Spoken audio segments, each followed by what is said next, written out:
최신 재테크 트렌드를 다루는 하우머니 시간입니다. 부동산 경매는 임장이 반이라고 할 정도로 입지 분석이 수익을 좌우하는 핵심 포인트죠. 하지만 막상 현장 답사를 가도 뭘 봐야 할지 막막한 분들 많으실 것 같습니다. 네, 지금 눈여겨볼 지역과 매물들에는 어떤 것들이 있는지 자, 시청자분들을 대신해서 직접 다녀오셨다고 해서 모셨습니다. 경매길잡이 설춘환 교수님과 함께합니다. 어서 오세요, 교수님. 네. 어서 오세요. 안녕하세요. 2주 만에 뵙습니다. 네. 예.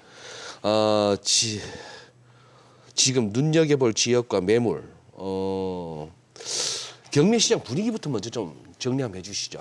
네, 일단 최근에 이제 서울 등 수도권 아파트 가격이 다소간 이제 반등하는 모습을 보이고 있고요. 투자자들이 이제 추후에 가격이 어떻게 될지 상당히 좀 궁금해하고 있는 그런 상황입니다. 그런 가운데 이제 지난달 전국 아파트 월별 진행 건수가 최근 1년 동안 가장 많은 2,450건이 진행되었고요. 낙찰가율은 현재 75% 정도를 기록하고 있습니다.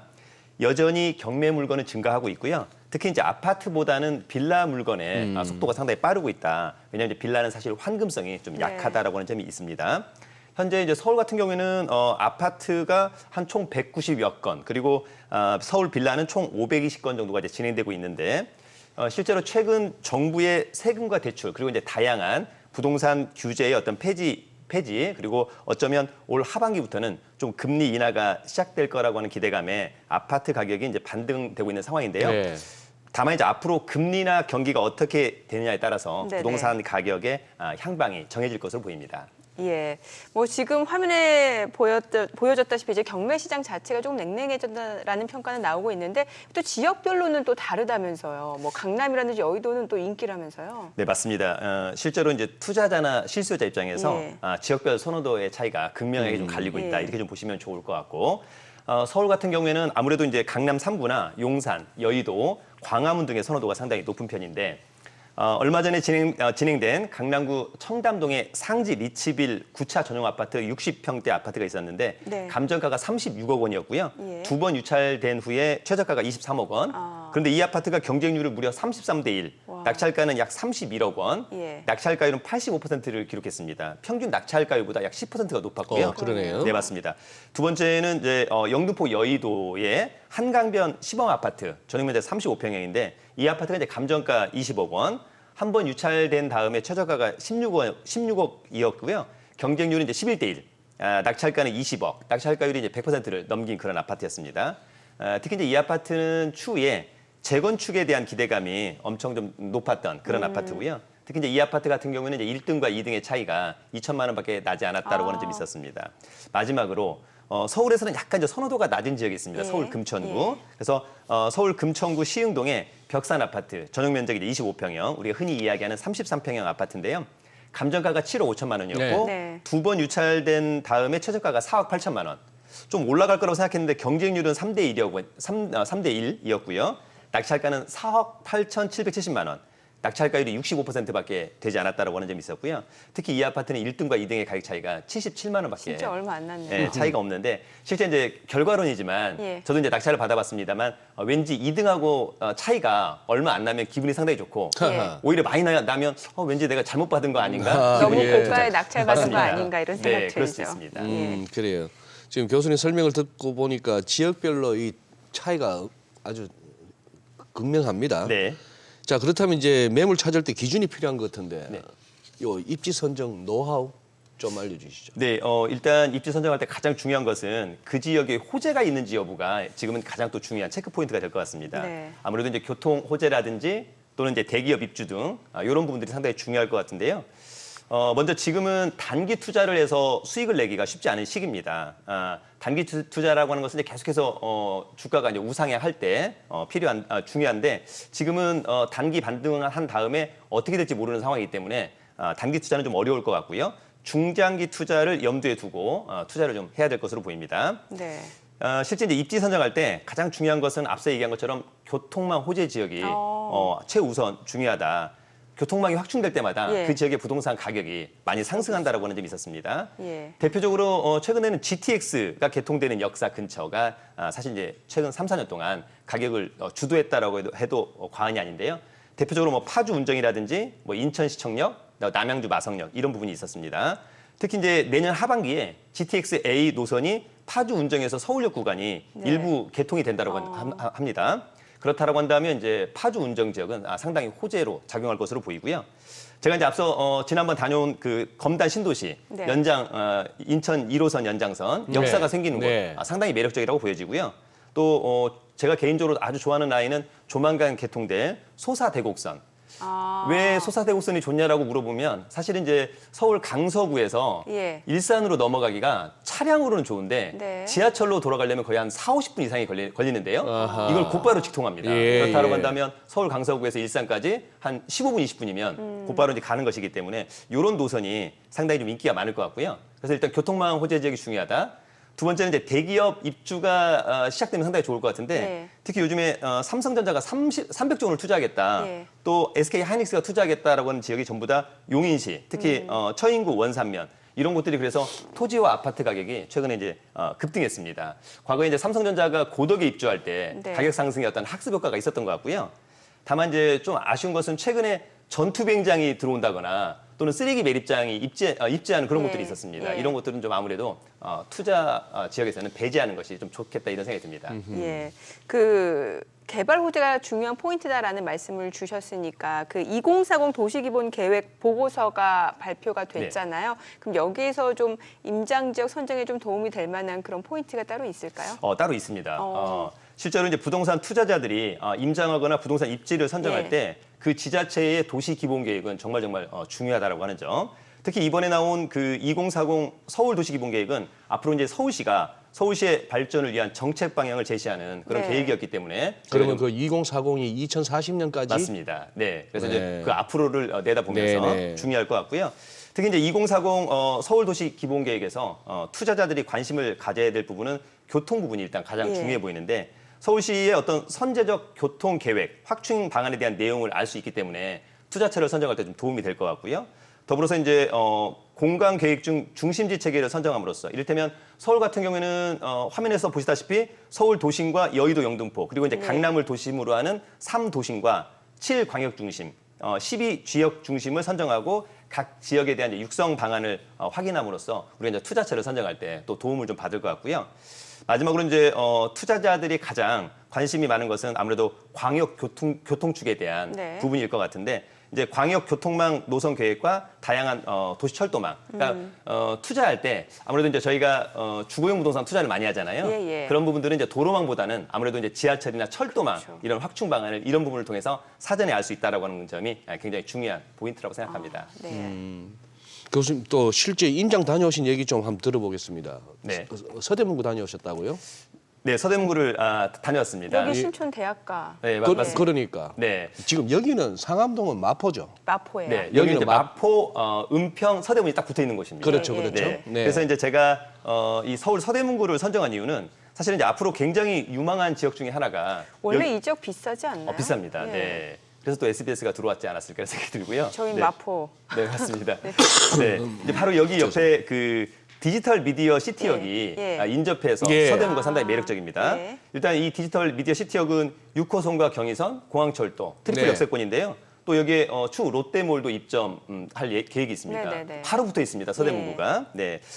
더불어서 이제 추후에 서대문구의 교통망이 상당히 좋아지는데 여기는 이제 서울시 경전철인 서부선과 강북 횡단선이 차례로 착공이 되는 그런 지역입니다. 네, 그래서 이제 서대문구 중에서도 앞서 언급한 서부선과 강북 횡단선이 교차하는 더블 역세권이 생기는 곳이 있어요. 네. 네, 그게 바로 명지대 입구역입니다. 명지대 입구역을 실제 가보니까 아파트 가격도 그때 당시에 많이 떴었고 네. 꼬마 빌딩 가격도 많이 떴었는데 사실 이제 우리가 이 경전철이 상당히 중요한데요. 지하철역이 하나도 없다가 지하철역이 개통되는 곳이 상당히 중요하고 네. 특히 명지대 입구역은 지하철역이 하나도 없다가 더블 역세권이 되는 곳이니까 어허. 상당히 집중해야 되는 그런 지역이라고 생각합니다. 그럼 서대문구에서 혹시 눈여겨볼 매물들 어떤 것들이 있었나요?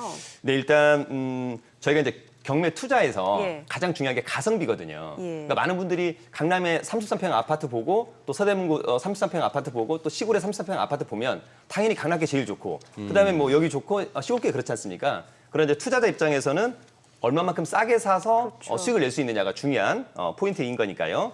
그런 측면에서 첫 번째, 제가 이제 서울 서대문구 북가자동 월드컵 현대 아파트를 다녀왔습니다. 바로 네. 옆에 붙어 있는 것인데 이 아파트가 이제 42평형 네. 아파트고요. 감정가는 10억. 두 번 떨어져서 최저가는 6억 6천.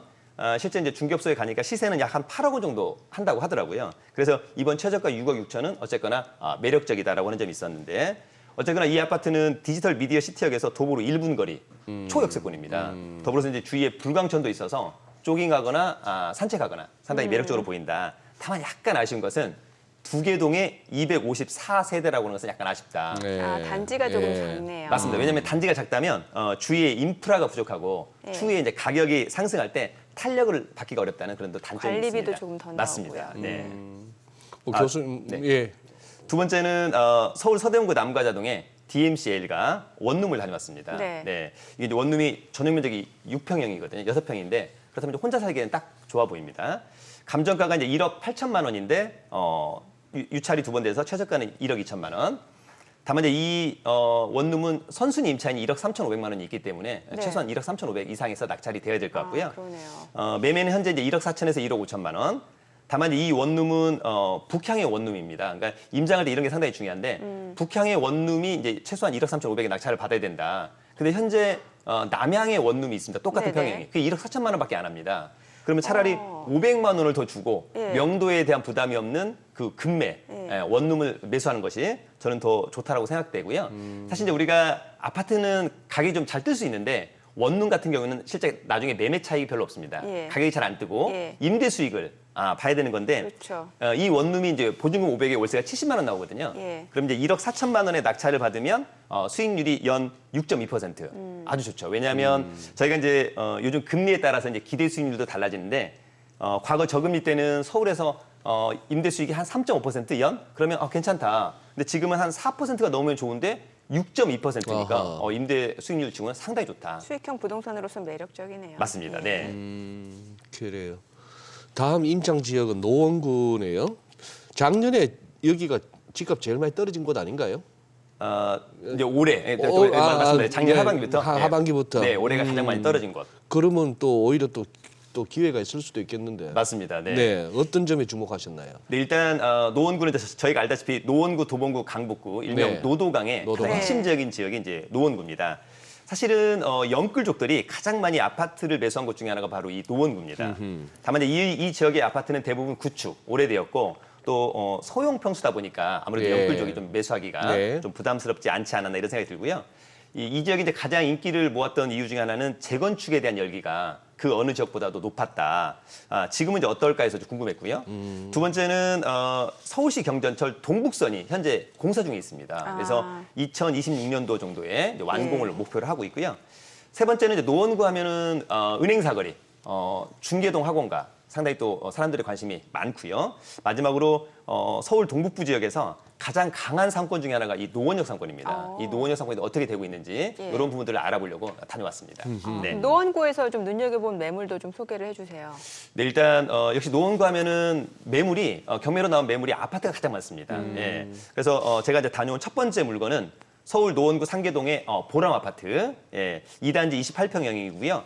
감정가는 이제 8억 원인데 최저가는 5억 1천만 원, 두 번 유찰돼가지고 현재 시세가 6억 원이다 보니까 최저가는 상당히 괜찮다 이런 생각이 들고요.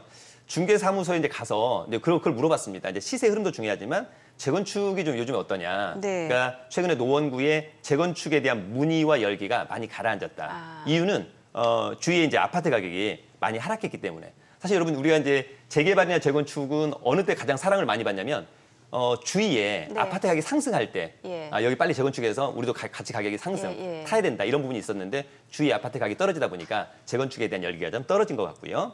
두 번째는 역시 또 경매 예정 물건입니다. 또 서울 노원구 중계동의 중계 5단지 아파트 이게 이제 28평형 아파트인데요. 이 아파트가 이제 작년에 12억 원 찍고 현재 시세는 8억 5천만 원. 추후에 동북선 은행 사거리 역사가 생기는 건데 도보 1분 거리입니다. 가장 수혜를 많이 받을 것 같다. 또한 중계동 학원가도 도보로 2, 3분 거리 가장 인기가 많은 아파트이고요. 앞서 얘기한 것처럼 여전히 중계동 학원가의 선호도는 높고요. 여전히 그 노원역 상권 과거 이제 코로나 때 조금 주춤했다가 다시 상권이 많이 살아나고 있는 것을 확인할 수 있었습니다. 예.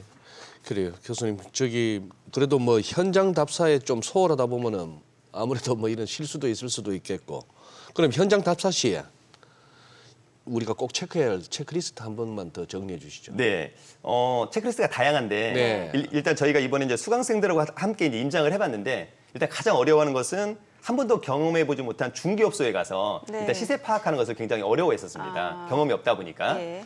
두 번째는 이제 관리사무소에 가서 이제 체납 관리비를 확인해야 되는데 이런 부분들도 이제 확인하는 거 어려웠는데 일단 약간 아쉬웠던 건 뭐냐면 원래 저희가 이제 아파트를 낙찰받으면 3년치 공용 부분의 체납 관리비를 법률상 무조건 인수해야 됩니다. 그래서 이제 관리사무소 가서 몇 동 몇 호가 경매에 나왔는데 체납 관리비를 가르쳐 달라. 과거에는 정확히 가르쳐 줬는데 요즘에는 이제 개인정보라고 해서 잘 가르쳐 주지 않는 것은 약간 아쉬운 대목이었던 것 같고요. 첫 번째는요. 그다음에 이제 임장할 때 그 아파트의 일조와 조망이 상당히 중요합니다. 일조와 조망. 예. 네. 근데 저희가 사실 이제 서대문구 임장할 때는 날씨가 좋아서 남양, 남서양의 아파트 일조량을 정확히 체크할 수 있었었는데 하필이면 노원구 임장할 때는 비가 왔어요. 네. 그럼 일조를 확인하지 못하는 것은 약간 아쉽다. 그래서 여러분들이 이제 임장을 할 때는 반드시 해가 있었을 때 일조량이 어느 정도 되는지 꼭 체크를 해야 될 것 같고요. 또 하나 중요한 것은 이번에 이제 서대문구, 노원구하고 임장 그 지역에 앞으로 개통될 경전철이 많았잖아요. 예. 서부선과 강북 횡단선, 동북선. 근데 이제 동북선 같은 경우에는 이미 착공이 됐기 때문에 2026년 계획이지만 그래 2027년이나 28년 개통된 것을 전제로 투자하는 것은 맞지만 사실 아직 서부선과 강북 횡단선은 착공조차 하지 않았는데 이것을 미리 어떻게 될 것 같다 미루어 짐작해서 투자를 하는 것은 약간 좀 위험할 수도 있다 이런 생각이 듭니다. 네. 네. 임장 시 또 체크해야 될 포인트까지 들어봤습니다. 오늘 내용 잘 들었습니다. 고맙습니다. 고맙습니다. 감사합니다.